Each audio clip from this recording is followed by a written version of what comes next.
મને પછી સાંજને પણ હાંજ કહેવાય, સારું ને હારું કહેવાય, ચાલો ને હાલો કહેવાય. આમ પછી મારું જન્મ હરિયાણાના એક નાનકડા ગામડામાં થયું અને મારી માતાજી મારવાડની રાજસ્થાનની છે, એટલે મારવાડી ભજન એક સુણાવી. હા ચાલો.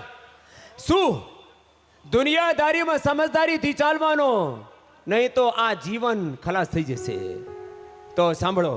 દુનિયાદારી ओ गणगारी जन भेद मत दीजो है, हेली हेली कहते आत्मा को निर्भय अभय रहना. दुनियादारी ओ गणगारी जन भेद मत दीजो है, हेली मारी निर्भय रही जो है.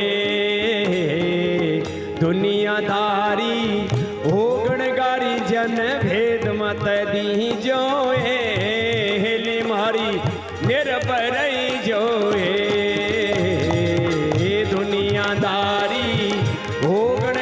जन भेद मत दीजो हेली मारी निर्भय जो.